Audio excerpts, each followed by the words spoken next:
Biological kingdoms سے کیا مراد ہے؟ ہم یہاں بادشاہوں کی بات نہیں کر رہے، بلکہ یہ کنگڈمز جانداروں کی گروہ بندی اور درجہ بندی یعنی کلاسیفیکیشن کے لیے اور جانداروں کے آپس میں تعلقات کو سمجھنے کے لیے بہت اہم ہیں۔ کلاسیفیکیشن کے ذریعے زمین پر پیچیدہ اور بدلتے رہنے والے انواع و اقسام کے جانداروں کی گروپنگ کی جاتی ہے اور ان کے آپسی تعلقات کو جانچا جاتا ہے۔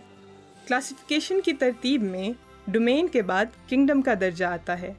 اس سادہ سے جملے کو یاد رکھیں: ڈو کیپ پونڈز کلین اور فراگز گیٹ سک۔ آئیے اب یہ دیکھتے ہیں کہ کنگڈمز کی مزید تقسیم کیسے کی جاتی ہے۔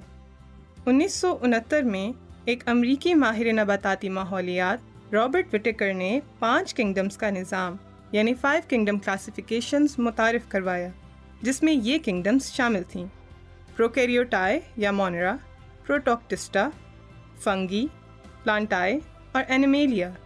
ان کا بنیادی فرق خوراک حاصل کرنے کا طریقہ یعنی نیوٹریشن تھا۔ ہر کنگڈم کے کچھ مخصوص خواص ہیں جن کی بنا پر کسی جاندار کو آسانی سے اس کنگڈم میں رکھا جا سکتا ہے۔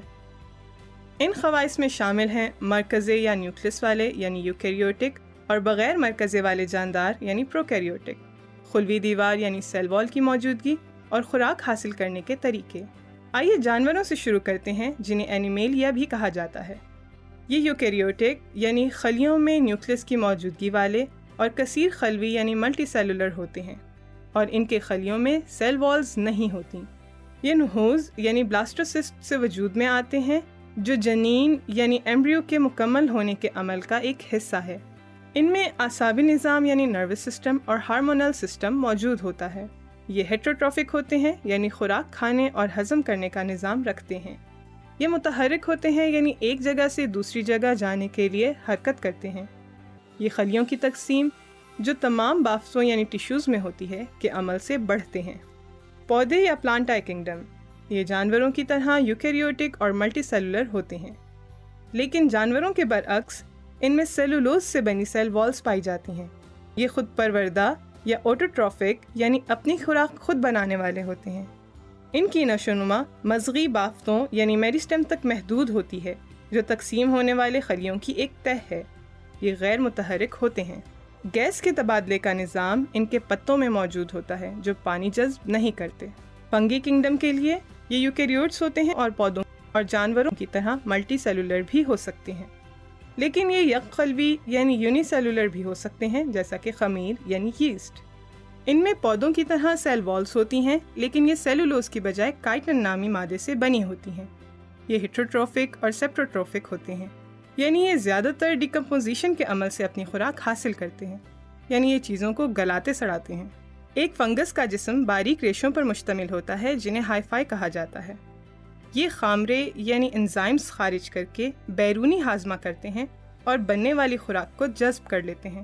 پروٹوکٹسٹا کنگڈم کے جاندار جانوروں اور پودوں کی طرح یوکیریوٹس ہوتے ہیں، فنگی کی طرح یونی سیلولر اور ملٹی سیلولر ہو سکتے ہیں۔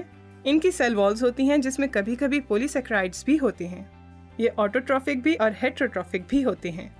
اور آخر میں پروکیریوٹائے کنگڈم کے بارے میں، یہ یونی سیلولر ہوتے ہیں۔ ان کے خلیوں میں یوکیریوٹس کے خلیوں میں نظر آنے والے آرگنلز نہیں ہوتے۔ یہ عموماً بہت چھوٹے ہوتے ہیں، تقریباً 10 مائکرومیٹرز کے، اس لیے عام آنکھ سے نظر نہیں آتے۔ ان میں سیل والز موجود ہوتی ہیں اور یہ آٹوٹروفک اور ہیٹروٹروفک دونوں ہو سکتے ہیں۔ ان کی تقسیم کا عمل خیتیت یعنی مائٹوسس کے بجائے بائنری فیوژن کے ذریعے ہوتا ہے۔ اس ویڈیو میں ہم نے سیکھا کہ جانداروں کو سیل والز یوکیریوٹک یا پروکیریوٹک ہونے اور نیوٹریشن حاصل کرنے کے طریقے کی بنیاد پر 5 کنگڈمز میں تقسیم کیا گیا ہے۔